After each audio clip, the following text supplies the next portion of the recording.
From the Blind Ability Studios, it's Wellness Wednesday with your hosts, Beth Gustin and Robin Ennis. Welcome to Wellness Wednesday. My name is Robin Ennis, and I am a licensed clinical social worker in Colorado. And I am here with Beth Gustin, a licensed professional counselor in Colorado. Today's topic for Wellness Wednesday is going to be gratitude, which is very fitting, right? Since it's almost Thanksgiving time and we're going to be gathering around the table, whether it be by yourself or with family or friends, whatever it may be. But a lot of people tend to think about what they are thankful for and what they are grateful for. And I can hear some of you going, gratitude, schmatitude, like it's such a buzzword and I don't have an attitude of gratitude and I'm being kind of serious and silly here at the same time. Thank you all for being here. We are going to talk about gratitude and we're going to talk about some different ways we can think about gratitude and some different exercises maybe that you haven't thought about to express gratitude. Mm-hmm. Because gratitude is very important. And I know it may seem, I have nothing to be grateful for, what's the point? But everybody has something to be grateful for, even if it's something small, right? Well, actually, this is quite big, but, waking up in the morning, being able to take a sip of water, whatever it may be, finding something in your day, you do have something to be grateful for. And so having a sense of gratitude definitely improves the endorphins and the hormones within your brain to make you feel less anxious, to make you feel less depressed. And who wants to feel less anxious and depressed? I think a lot of people want to feel more happier in life. And so I feel that anything that can be able to help me do that in a healthy way, why not give it a try? I agree with that. And I also think if we're in a really challenging situation where it's hard to see the positives, we can try to look to see if there's anything about that situation to be grateful for. I don't know if you all can hear it, but I am sitting in my office and outside my window is some lovely construction going on with this obnoxious beeping sound. And it's driving me crazy because it just keeps going. And I'm going, okay, how can I be grateful for this? Because I'm getting irritated by it, I'll be honest with you. Mm-hmm. And so I'm like, well, I'm grateful that I have new neighbors and they're remodeling their home and that'll bring up the neighborhood value. Yeah, that's it. I'll go with that. And I'm stretching here. I admit that. But my point is we can always find something to be grateful for, even in situations that are annoying or really, really difficult for us to go through. Yep. And I like Robin's examples of being grateful for a sip of water that we can take or getting up in the morning or feeling the sunshine on our face or having a roof over our head, having something to wear clothing wise. I mean, gratitude can look a lot of different ways. It's not always this big, huge thing. Right.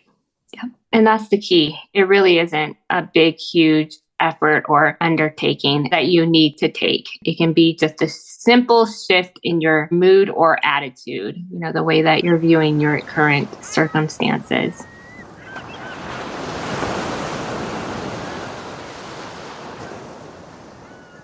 There's Berkeley. They have a calendar for the month of November. So every day they have a prompt to help people figure out something to be grateful for. And so like today, when I was looking at the calendar, it said, what is one past memory that you can think about to be grateful for? They mentioned in terms of your partner, but I feel like it could just be broader than that. So you don't have to have like a romantic partner that you can think of a specific memory, but think about a past memory that made you laugh or something that made you happy. I thought that was pretty cool that they actually laid out a calendar for each day for people who feel like they are stuck and can't think of things. But if you Google Berkeley, and there's maybe a happiness calendar. Yes. And I think that's what theirs is called too. So maybe if you Google that, then you can go to their website and find it. But I think that's pretty cool. It's greatergood.berkeley.edu.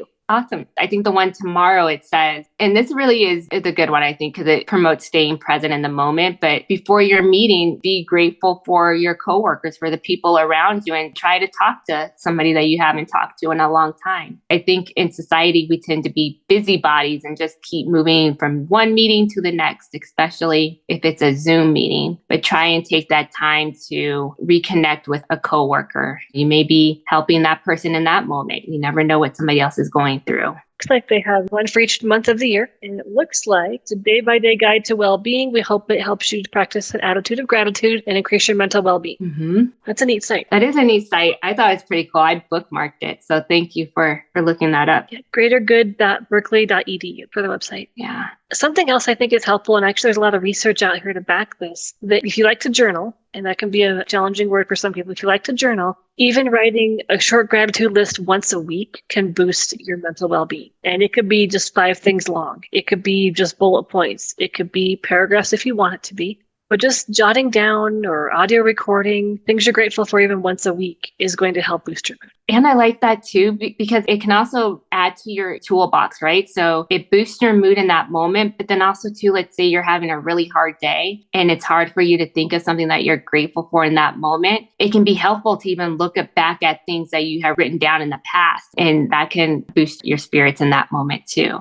Something else I do, and I'm a little bit, it's kind of cheesy, I'll admit that. But when I wake up each morning, I like to set my intentions for the day just to kind of help me get in a better mental track, if you will, for my day. And I'll actually start out with gratitude. Like, I'm grateful that I'm able to wake up this morning and that I'm in a place where I can focus on X, Y, Z. But I'll start my day with gratitude, or I might end my day with just a simple I'm grateful for, and pick something that happened. Yeah. Throughout my day. Because for me, it helps me actually fall asleep better. It helps me wake up in a better mood, and I feel like I'm a little more mentally healthy for my day. Yeah, I agree. I think that it gives, again, a different perspective, and it can make people feel less hopeless about their situation. For instance, a lot of my caseload are those who have chronic illnesses. Although I'm not feeling good right now, I am grateful for my body for being able to get me to this point. My body has been through a lot and it's still remaining strong. I know that's something that I try to think about in terms of my own medical condition. Is frustrating and it's hard sometimes. Look how much my body has endured to get me to this point. I am so grateful for all that it's helped me through. And so again, it takes some effort and it takes some time, but it can shift your mind over time and it can become natural. So initially it may seem hard, but over time, once you start doing it, it just becomes a regular part of your routine. I agree with that. And I think most of my clients were working on grief and loss due to human death or pet death or vision loss. And so it can be really hard to find things to be grateful for in that process. But there is a lot of things that can occur throughout our grief process we can be grateful for. An example is it's forcing us to slow down. It's forcing us to take good care of our bodies. It forces us to reach out and build connection. Yeah. And those are things to be grateful for in grief. And I know that can be really hard to see in those moments, but there are things that grief can bring us that we can be grateful for. Yeah, I really resonated with the connection piece that you said, Beth, because I know that in particular, especially hardship, when you navigate certain things, you start to realize who your true support system is, the people who stick with you through thick and thin. And so I feel like when I navigated my health challenges years ago, the people who stuck by me and stuck with me through those challenges, those are the friends who are still my friends today. It really means a lot. And so community is a big piece of navigating adversity and making you feel grateful. However, if you don't have that sense of connection and community, or you may feel like you don't really dig deep down inside and really truly evaluate who's around you, because you may feel like you're not supported or you're alone, but I bet you can think of at least one person around you who is there for you. I agree. And if you feel like you have no person around, is there a pet you have around? Mm-hmm. Something like that, because I think sometimes we feel like we have no person that we can talk to. But if we have pets, we can talk to pets. And that counts. Oh, it very much counts. Pets are a part of family. Like I mentioned in the last podcast that we did, my French bulldog, she's my fur baby. She's my child, pretty much, I feel like. And so she's very intuitive of whenever I'm feeling upset, then she gets upset. Animals are very perceptive. They're very good companions and they're very loyal. And so I'm glad you mentioned that because yes, pets are a good source of support and they are good listeners. So I think that is a good one. Today, I will say that I am grateful for my job. I am grateful to be in a position where I can be able to do something that I'm passionate about, which is helping other people. And so that's one thing that I'm going to say that I'm grateful for. I was thinking the same thing. I absolutely love the work I do. I love being able to help other people and walk with them on their grief journeys.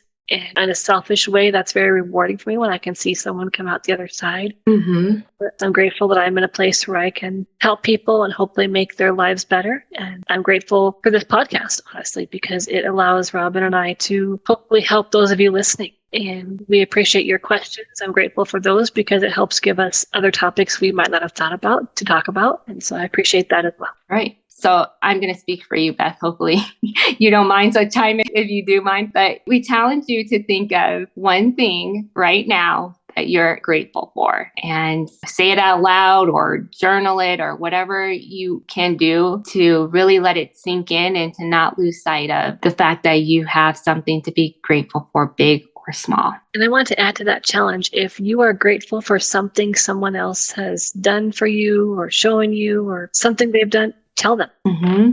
Tell them that. That's a big one. I think so many times in life we go through and not thank people or tell them that we are grateful or appreciate what they do. And unfortunately, there's instances where it's too late and people are wondering, well, I should have told them that. So instead of thinking about the shouldas, think about, I am going to tell them the way that I feel. And you can write it down and send it. You can verbally tell them. There's different ways that feel more comfortable to you. But I think in the season of gratitude, it's important to express how we feel about other people too. Including yourself. Yes. Don't forget to thank yourself. So what are you grateful for that you have offered or done in the world? Because showing yourself the appreciation that you show other people is key too. I think I mentioned this on here before in a previous podcast. There's a really neat site called futureme.org. Oh. And you can write yourself letters and then you can choose when it will send them to you in the future, like 3, 6 months or a year down the road. Oh, that's cool. You could write yourself a letter expressing gratitude for some good things about yourself. And if you're like me, you'll send it off into the ether and you promptly forgot you did that. And they're like, oh, look, 6 months later, I wrote a letter to myself. I forgot what I said. So it can be it can be kind of a neat way to remind yourself that you're a good person and you've got a lot of good things to offer people and be grateful for. And what is it? It's futureme.org? Futureme.org. And it's just a blank box. You can write whatever you want to yourself. So I think it's a neat concept. That is. I like that. Well, Beth, do you have anything else to say before we end? No, I just want to thank all of our listeners again. And we look forward to coming back in December for the next episode of Wellness Wednesday. In the meantime, please take good care of yourselves. Yes, and have a great Thanksgiving. And we are definitely thankful for you. Until the next time. And don't forget to keep those posts and comments coming and calling in. We love hearing from you. And take care. You can send Beth and Robin a message at 612-367-6093 or by email at info@blindabilities.com. They'd love to hear from you.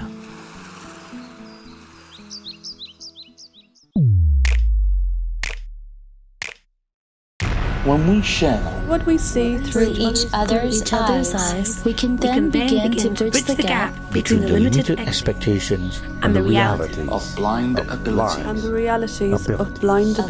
abilities.